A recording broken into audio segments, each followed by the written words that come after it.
వ్యక్తిగత సంభాషణ ఉంటుంది, ప్రజా జీవితంలో చర్చ ఉంటుంది. సబితక్క ఈరోజు నేను నిన్ను కాంగ్రెస్ పార్టీలకు రమ్మన్నా పెద్ద లీడర్ అవుతావు అని చెప్పినా, పార్టీకి నీకు భవిష్యత్తు ఉంటుందని చెప్పినా అని చెప్పింది. అది వాస్తవం. కానీ ఇంకొక విషయం, ఇది మా ఇద్దరి మధ్యలో వ్యక్తిగతంగా జరిగింది. వ్యక్తిగతంగా జరిగిన చర్చని ఈరోజు సబితక్క సభలో పెట్టింది కాబట్టి దీని కొనసాగింపుగా జరిగిన కొన్ని చర్చలు కూడా నేను సభలోనే చెప్పాలి. 2000 వారి మాట విశ్వసించి సొంత అక్కగానే భావించి కుటుంబ సంబంధాల నేపథ్యంలో ఇతర రాజకీయ పరిణామాల నేపథ్యంలో నేను కాంగ్రెస్ పార్టీలో ఆనాడు తెలుగుదేశం పార్టీ సార్ సభను ఆర్డర్లో పెట్టండి సార్, వాళ్ళు కూర్చోబెట్టండి సార్. వాళ్ళు మాట్లాడేటప్పుడు వాళ్ళు లేస్తారు, వాళ్ళు మాట్లాడేటప్పుడు వాళ్ళు లేస్తారు, వాళ్ళు మాట్లాడేటప్పుడు వాళ్ళు లేస్తారు సార్. కూర్చోబెట్టిరు అధ్యక్ష, కూర్చోబెట్టిరు అధ్యక్ష వాళ్ళని. కౌశిక్ రెడ్డి గారు కేటీఆర్ గారు కూర్చోబెట్టిరు అధ్యక్ష. కూర్చోండి ప్లీజ్, మీరు కూర్చోండి. మీరు గౌరవ సభ్యులు, మీరు మాట్లాడుతూ ఇప్పుడు కూర్చోబెట్టిరు అధ్యక్ష. సభ్యులు అడిగిన దానికి జవాబు అయితే ఇవ్వాలి కదా. కూర్చోండి. మీరు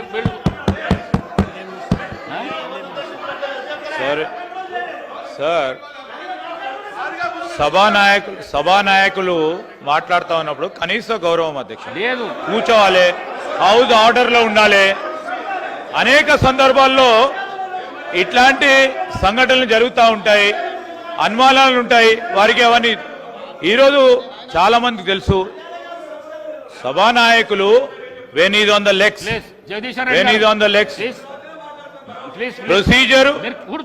ప్రొసీజర్ పరంగా గాని ఈ రోజు సాంప్రదాయం ప్రకారం గాని సభానాయకుడు నిలిచినప్పుడు సభను ఆర్డర్ లో పెట్టాల్సిన ధర్మం అందరిపైన ఉంటది అధ్యక్ష.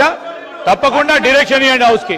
వారికి అంత ఇంట్రెస్ట్ లో కూడా వెళ్ళిపోమని చెప్పండి అధ్యక్ష. ఏంది మా అధ్యక్ష ప్రతి సందర్భంలో కూడా అరే వారు ఎవరు పేరు తీయలేదు అని చెప్పారు సార్, ఎవరు పేరు తీయలేదు, ఎందుకు కూలికి పడతా ఉన్నారు అధ్యక్ష?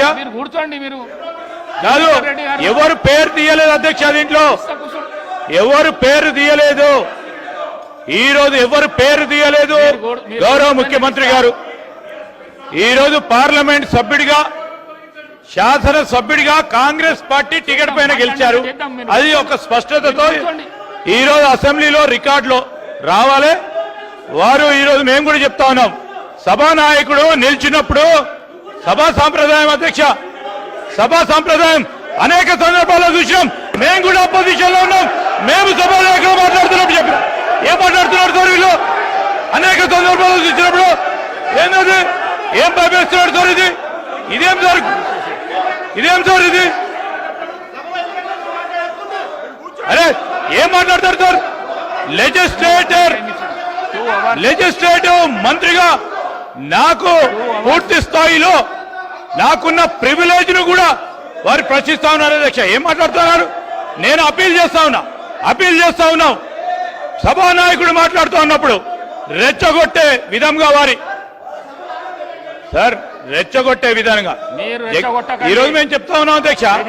సభానాయకుడు నిల్చొని మాట్లాడుతూ ఉన్నప్పుడు, ముఖ్యమంత్రి గారు మాట్లాడుతూ ఉన్నప్పుడు హౌస్ ఆర్డర్ లో ఉండాల్సిందే, కేటీఆర్ గారు హౌస్ ఆర్డర్ లో ఉండాల్సిందే అధ్యక్ష. కొత్త సాంప్రదాయాన్ని సృష్టిస్తే తప్పకుండా మేము కూడా రెజల్యూషన్ మూవ్ చేస్తాం, దానిపైన కార్యక్రమాన్ని మొదలుపెట్టాం. స్పీకర్ సార్, 2018 శాసనసభ ఎన్నికల్లో కూర్చోండి కౌశిక్ రెడ్డి గారు, నేను కొడంగల్ శాసనసభలో ఓడిపోయిన తర్వాత 2019 పార్లమెంట్ ఎన్నికలు వచ్చినప్పుడు కాంగ్రెస్ పార్టీ నన్ను పార్లమెంటుకు పోటీ చేయమని అన్నప్పుడు ఇదే సబితక్క ఇంటికి వెళ్ళి ఇదే సబితక్క నన్ను పిలిచి నువ్వు మల్కాజ్గిరి పార్లమెంట్ లో పోటీ చేయి, ఎన్నికల్లో నీకు అండగా నిలబడతా అని నాకు మాట ఇచ్చి పార్టీ నన్ను ఎంపీగా డిక్లేర్ చేసిన మరుక్షణం టీఆర్ఎస్ తో మాట్లాడుకొని పోయి టీఆర్ఎస్ లో చేరింది అధ్యక్ష. తమ్ముడుగా నన్ను పిలిచి చెప్పండి. మల్కాజ్గిరి పార్లమెంట్ లో ఎన్నికల్లో పోటీ చేయమని నన్ను ప్రోత్సహించి పార్టీ నన్ను ఎన్నికల్లో అభ్యర్థిగా నిర్ణయించిన తర్వాత కేసీఆర్ మాటలకు చేస్తా మీరు గుర్తు అధికారం కోసం కాంగ్రెస్ ను వదిలి టిఆర్ఎస్ పార్టీలో చేరి మంత్రి పదవి పొంది తమ్ముని మోసం చేసింది కాబట్టి ఈ రోజు నమ్మొద్దు అని కేటీఆర్ కి చెప్పిన అధ్యక్ష. ఇది నిజమా కాదా సబితక్కను గుండె మీద చేసుకొని చెప్పమని ఉంది.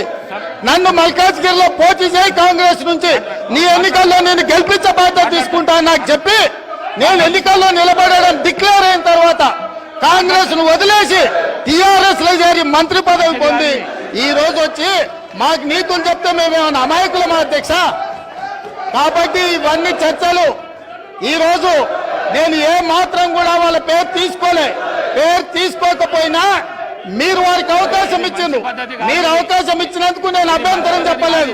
ఇంకేమైనా చర్చ ఉంటే ఇప్పుడు కొత్త గవర్నర్ గారు వస్తున్నారు, ఎయిర్పోర్ట్ కి వెళ్తున్న గవర్నర్ గారిని రిసీవ్ చేసుకోవడానికి మళ్ళీ వెనక్కి వచ్చి అన్ని వివరాలు నేను అన్నిటికీ సమాధానం చెప్తా.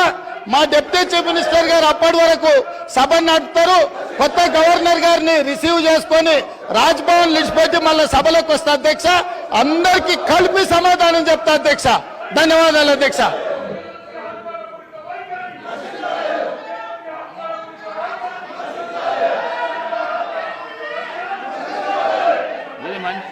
ఈ పద్ధతి మంచిది కాదు. మీరు అవలంబిస్తున్న పద్ధతి ఏదైతున్నదో మంచిది కాదు. ఇది మీరు మీ సీట్లలో పోతే మీరు ఏం అడుగుతా చేస్తా అంటున్నా. నేను మీ సీట్లలో పోతే నేను ఏదంటే చేస్తా అంటున్నా. మేడం గారు మీ సీట్లలో పోతే నేను ఏదంటే చేస్తా అంటున్నా. మీరు ఎందుకు రెచ్చగొడుతుండ్రు వాళ్ళను? ఎందుకు రెచ్చగొడుతుండ్రు? రెచ్చగొట్టుడైనా మన పని. కేటీఆర్ గారు రెచ్చగొట్టుడైనా మన పని. 2 గంటల అవకాశం ఇచ్చినా నేను మీకు ప్రతిపక్షంగా 2 అవర్స్ అవకాశం ఇచ్చిన. మీరు కూర్చోండి, మీ మాట వింటాను. కూర్చోండి. మీకు రెస్పెక్ట్ చేస్తున్నా, మీకు గౌరవం ఇస్తున్నా, మీకు గౌరవం ఇచ్చి చెప్తున్నా. కూర్చోండి, మీకు రెస్పెక్ట్. ప్లీజ్ మీరు వెళ్ళి కూర్చోండి. మాట్లాడిస్తా. వెళ్ళి కూర్చోండి. జగదీశ్వర్ రెడ్డి గారు ఇది మంచి పద్ధతి కాదు.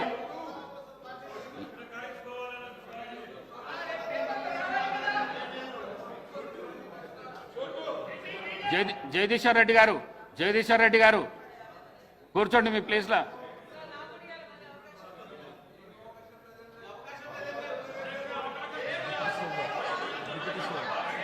డిప్యూటీ సీఎం గారు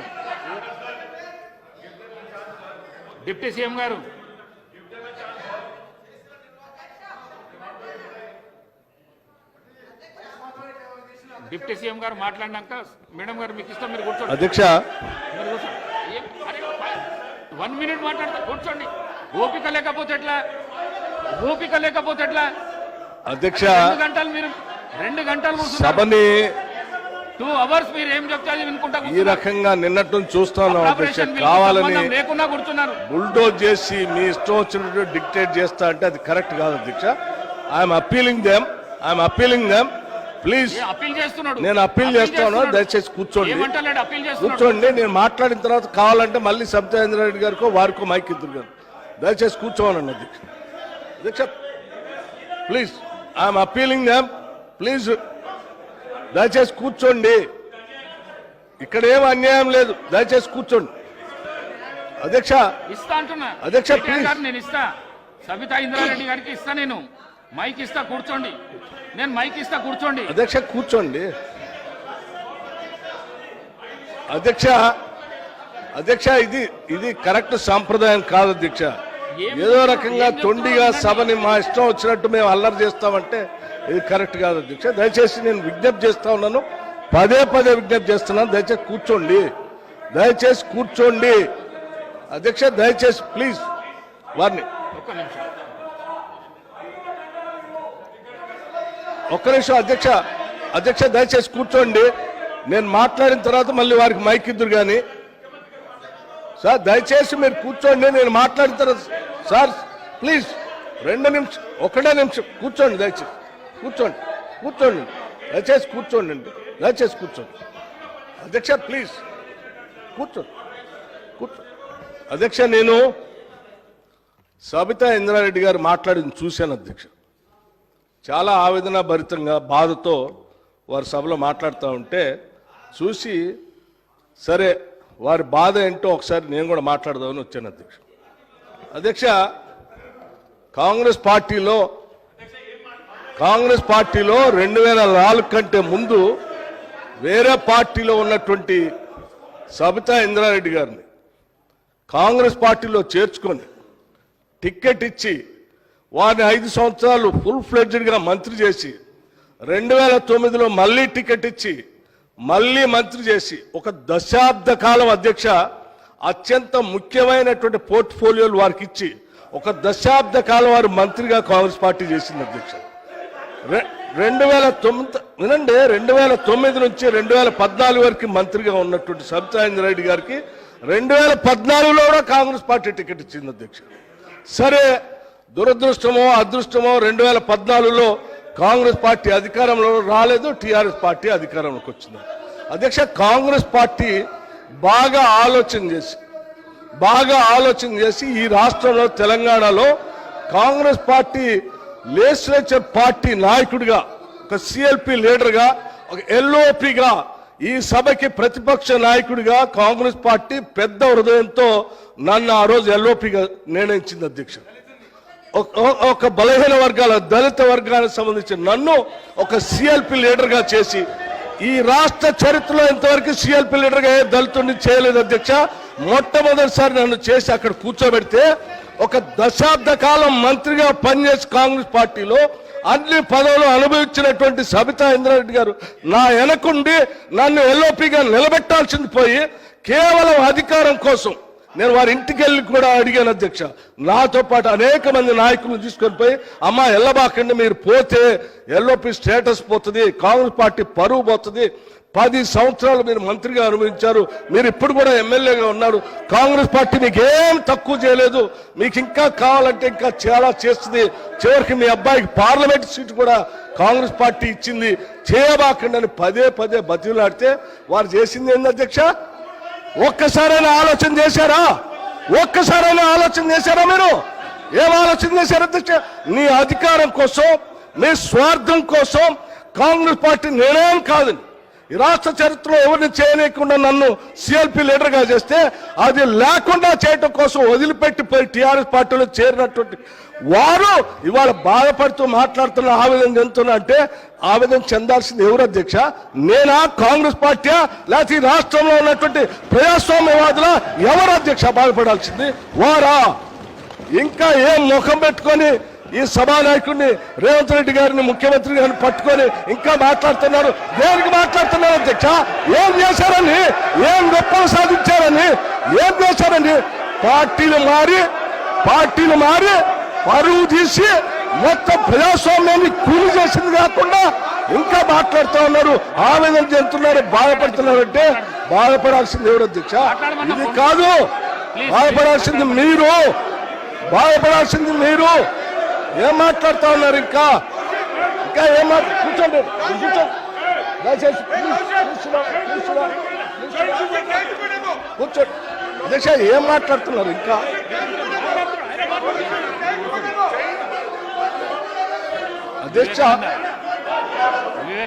అధ్యక్ష, ప్రోగ్రెసివ్ వాదులు సామాజిక పరివర్తన కోసమే పుట్టాం, సామాజిక పరివర్తన కోసమే పెరుగుతున్నాం అని చెప్పినటువంటి నాయకులు ఇంకా ప్రజల మధ్యలోకి వెళ్ళి ఇంకా మాట్లాడుతూ నేను ఇంకా బాధపడుతున్నా అంటారు. ఎందుకు బాధపడుతున్నారు మీరు?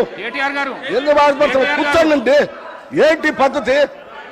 ఇది కరెక్ట్ కాదు కదా. కూర్చోండి. బాధపడుతూ ఉన్నారని ఏంటిది అధ్యక్ష? ఈ పద్ధతి ఏం బాగలేదు. వాళ్ళు ఈ సమాజాన్ని, ప్రజాస్వామ్యానికి, ఈ సభకి పార్టీలు మారి అధ్యక్ష 10 సంవత్సరాలు అధ్యక్ష, 1 సంవత్సరం కాదు. ఇంకా ఏం బాధపడుతున్నాను, ఆవేదన పడుతున్నాను అంటే నేను పిలిపిస్తా సీఎం గారిని. ఇది కరెక్ట్ కాదు అధ్యక్ష. వాళ్ళు మీరు కూర్చుంటే కూర్చోవాలి. హౌస్ నేను పిలిపిస్తా సీఎం గారిని. అధ్యక్ష